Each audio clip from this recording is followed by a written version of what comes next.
কিন্তু রাসূল সাল্লাল্লাহু আলাইহি ওয়াসাল্লাম মেজর বা 10টা বড় বড় সাইনের কথা বলেন, আলামাতুল কুবরা যেটাকে বলা হয়, বড় বড় সাইন বা নিদর্শন, এগুলো না দেখা পর্যন্ত কিয়ামত হবে না। নাম্বার 1 দাজ্জাল, নাম্বার 2 ইয়াজুজ এবং মাজুজ, নাম্বার 3 ঈসা আলাইহিস সালামের প্রত্যাবর্তন পৃথিবীতে, নাম্বার 4 দাব্বাতুল আরদ, জমিন থেকে কিছু প্রাণী বের হবে যেগুলো মানুষের সাথে কথাও বলবে, নাম্বার 5 পশ্চিম দিক থেকে সূর্যোদয়, নাম্বার 6, 7 এবং 8, এই তিনটা হচ্ছে বড় বড় তিনটা ভূমিকম্প। একটা পৃথিবীর পূর্ব দিকে মানে আমাদের দিকে, Bangladesh, Pakistan, India, Malaysia, Myanmar, Indonesia, এই কন্টিনেন্টে। আরেকটা পৃথিবীর পশ্চিম দিকে, France, Italy, Germany, Britain, America, এই সাইটে। আরেকটা হচ্ছে জাজিরাতুল আরব, আমাদের সৌদি আরব, কুয়েত, কাতার, লিবিয়া, জর্ডান, এই জায়গায়। আরেকটা আলামত হচ্ছে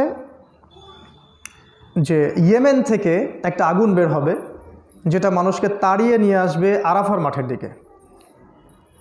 আরেকটা আলামত হচ্ছে দুখান বা ধোঁয়া, সারা পৃথিবীর একটা বড় অংশ ধোঁয়ায় ছেয়ে যাবে, এমনভাবে ছেয়ে যাবে যে আসমান থেকে সূর্যের আলো পৃথিবীতে প্রবেশ করবে না। তার মানে পৃথিবীতে ওই সময়টুকুতে খাদ্য প্রডিউস করা সম্ভব হবে না, যেহেতু সূর্যের আলো পৃথিবীতে আসবে না। এই 10টা মেজর সাইন তিনি বললেন, এগুলোকে আসলে সিকোয়েন্স অনুযায়ী তিনি বলেননি, মানে একটার পর একটা হবে, একটার পর একটা হবে, এইভাবে বলেননি। এটা 4 নাম্বারটা 1 নাম্বারে হতে পারে, 1 নাম্বারটা 4 নাম্বারে হতে পারে, কিন্তু এই 10টা হচ্ছে বড় বড় আলামাতুল কুবরা, যেগুলো না দেখা পর্যন্ত কিয়ামত হবে না বলে রাসূল সাল্লাল্লাহু আলাইহি ওয়াসাল্লাম বলেছেন। তার মধ্যে প্রথম যে মেজর কুবরা সাইন সেটা হলো দাজ্জাল। আজকের যে টপিক, এর সাথে দাজ্জালের একটা সম্পর্ক আছে। আজকে আমরা অন্য 9টা টপিক নিয়ে আর কথা বলার সময় পাবো না। দাজ্জাল হচ্ছে এই আখিরুজ্জামানের সবচেয়ে বড় সাইন।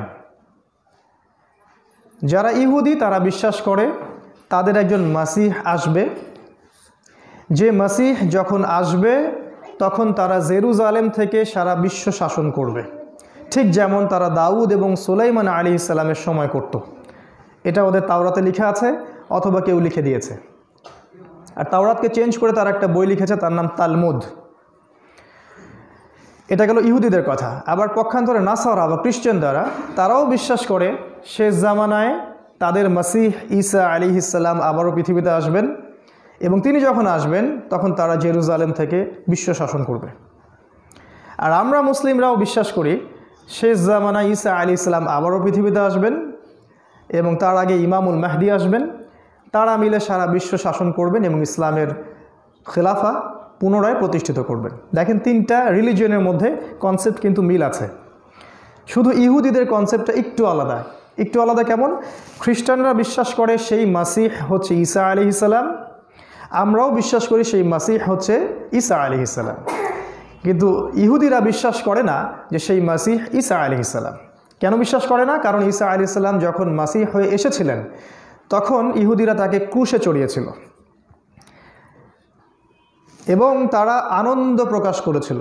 এবং তারা যে আনন্দ প্রকাশ করেছিল এটা বললে তারা আমাকে জেলে পাঠাতে পারবে না, কারণ কোরআন এর পক্ষে দলিল আছে। কোরআন বলেছে, তারা বলছিল ইন্না কাতালনাল মাসিহ ইবনে মারইয়াম রাসূলুল্লাহ, তারা আনন্দের সাথে বলছিল আমরা হত্যা করেছি আল্লাহর মাসিহ ঈসা আলাইহিস সালামকে, মারিয়ামের পুত্র ঈসাকে আমরা হত্যা করেছি।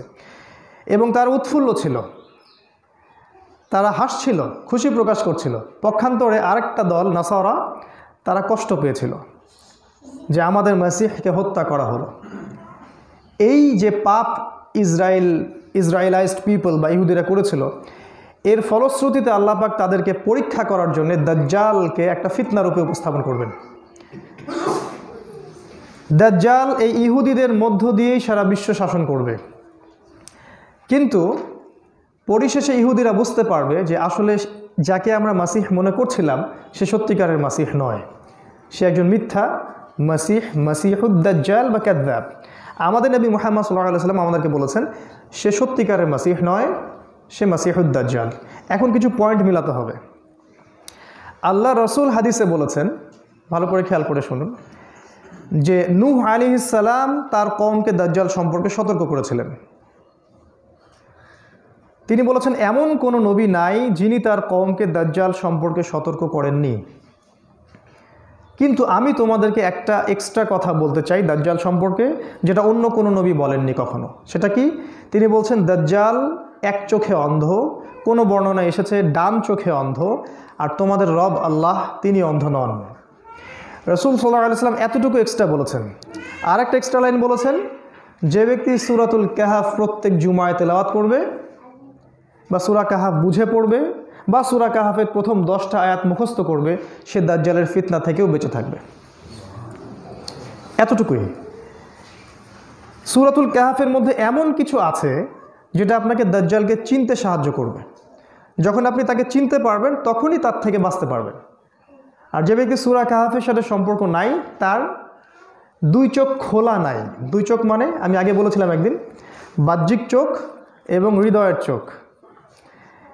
যার বাহ্যিক এবং হৃদয়ের চোখ খোলা নাই, সে দাজ্জালকে চিনতে পারবে না, ওর ফিতনায় পড়ে যাবে। তো রাসূল সাল্লাল্লাহু আলাইহি ওয়াসাল্লাম বলেছেন সে এই বিশ্বে 40 দিন রাজত্ব করবে। তার প্রথম দিনটা হবে একটা বছরের সমান, দ্বিতীয় দিনটা হবে একটা মাসের সমান, তৃতীয় দিনটা হবে একটা সপ্তাহের সমান, এবং বাকি দিনগুলো হবে তোমাদের দিনের মতোই। এখানে অনেক ব্যাখ্যা আছে, আজকে ওইদিকে যাব না, মাথা ঘুরবে। সহজ কথাগুলো বলছি। রাসূল সাল্লাল্লাহু আলাইহি ওয়াসাল্লাম বলেছেন সে যখন পৃথিবীতে শাসন করবে তখন ইহুদিরা তাকে ফলো করবে। সহজভাবে বললাম। তিনি বলেছেন যখন সে বিশ্ব শাসন করবে তখন মহিলারা তাকে ফলো করবে। মহিলারা তাকে ফলো করবে। তিনি বলেছেন দাজ্জালের সবচেয়ে শেষ অনুসারী হবে এক শ্রেণীর নারী, এক শ্রেণীর মা, এক শ্রেণীর বোন, এক শ্রেণীর স্ত্রী, যাদেরকে মুমিন স্বামী, ভাই বা পিতা দাজ্জালের ফিতনা থেকে বাঁচানোর জন্য ঘরে বেঁধে রাখতে চাইবে, কিন্তু কিছুতেই তাদেরকে বেঁধে রাখতে পারবে না। তারা বাঁধন ছিঁড়ে বের হয়ে যাবে, দাজ্জালের সঙ্গীতের সাথে তারা নাচবে। দাজ্জালের সাথে মহিলাদের সম্পর্কের দিকে আসছি আমি, তো সময় দেন। দাজ্জাল সম্পর্কে রাসূল আরও বলেছেন যে সে এক হাতে জান্নাত নিয়ে আসবে, এক হাতে জাহান্নাম নিয়ে আসবে।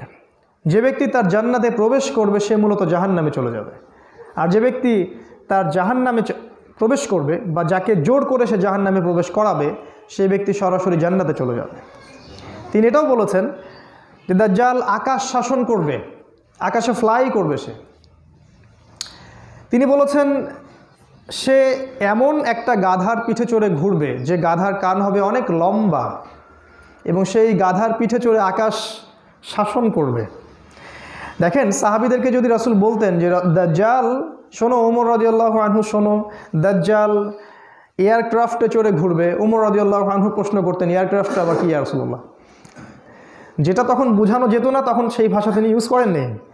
এখন আমরা বুঝতে পারি যে আকাশ শাসন করতে হলে এয়ারক্রাফট শাসন করতে হবে। যত রকমের প্রযুক্তি আছে আকাশের, সব প্রযুক্তি দাজ্জাল নিয়ন্ত্রণ করবে। তিনি বলেছেন সে বৃষ্টি দিবে, যে তার প্রতি ঈমান নিয়ে আসবে সে তাকে বৃষ্টি দিবে, যে তার প্রতি ঈমান নিয়ে আসবে না তাকে মিথ্যাবাদী, প্রতারক বলবে, সে তাকে দুর্ভিক্ষ দিবে।